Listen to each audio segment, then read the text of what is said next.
একটা দরজার পজিশন কিন্তু ডিপেন্ড করে একটা ফার্নিচার লেআউটের উপর। রুমের দরজার কারণে কিন্তু আপনার ফার্নিচার লেআউট করতে কিন্তু অনেক সমস্যা হতে পারে। আপনার একটা বেডরুম, এখানে আপনারা দেখতে পাচ্ছেন একটা জানালা রয়েছে, একটা ওয়াল ক্যাবিনেট রয়েছে এবং একটা দরজা রয়েছে।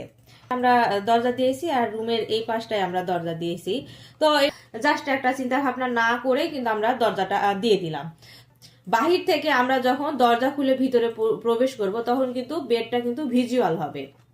পা পজিশনে কিন্তু আমাদের একটা টিভি অ্যারেঞ্জ করা হয়েছে। তো এই জিনিসটা জাস্ট আমরা ঠিক রেখেই দেখেন কিন্তু আমরা দরজাটা জাস্ট এদিকে করে দিয়েছি, তাতে কিন্তু আমাদের বেডটা কিন্তু ভিজুয়াল আর হচ্ছে না। এতে কিন্তু আমাদের কোনো ঘরের ভিতর যারা থাকবে, বাহির থেকে একজন প্রবেশ করবে, এক্ষেত্রে কিন্তু কোনো রকম ইতস্ততা বা লজ্জার মধ্যে আমাদের পড়তে হবে। এক্ষেত্রে অনেকে বলবেন যে পূর্ব পশ্চিম না দিয়ে আমরা উত্তর দক্ষিণ করে বেডটা অ্যারেঞ্জ করতে পারি, এতে কি সমস্যা রয়েছে, এটা অনেকেই বলবে। তো এটা আমরা বলি যে আমরা দিকটা ঠিক রেখে কিভাবে আমরা বেডটা অ্যারেঞ্জ করব, আমি কিন্তু এটা বলার চেষ্টা করেছি।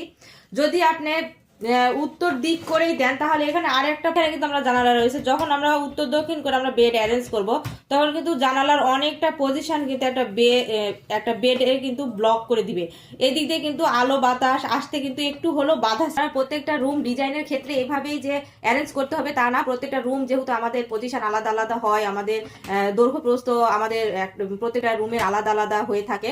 তো আমি এটাই আপনাদের বুঝাতে চালাম এক্সাম্পল দিয়ে, যে একটা দরজার ডিজাইনের দরজা দেওয়ার ক্ষেত্রেও কিন্তু একটা ডিজাইনের বিষয়, একটা চিন্তা ভাবনার বিষয়। আমরা অবশ্যই যখন আমরা দরজা অ্যারেঞ্জ করব তার আগে আমরা ফার্নিচার দিয়ে আমাদের সেটা দরজাটা দিয়ে আসা যাওয়া করতে আমাদের সুবিধা হচ্ছে কিনা বা কোন অসুবিধার মুখে আমরা পড়তেছি, এই জিনিসটা আমাদের জাস্ট চিন্তা ভাবনা করে দিতে হবে। আমি কিন্তু এটাই আপনাদের বুঝাতে চাইলাম। জাস্ট এটা আপনারা হুবহু ফলো করবেন বা আপনাদের ডিজাইনগুলো তো আপনাদের এটাই করতে হবে তা না, আমি শুধু একটা এক্সাম্পল দিয়েছি আর কি।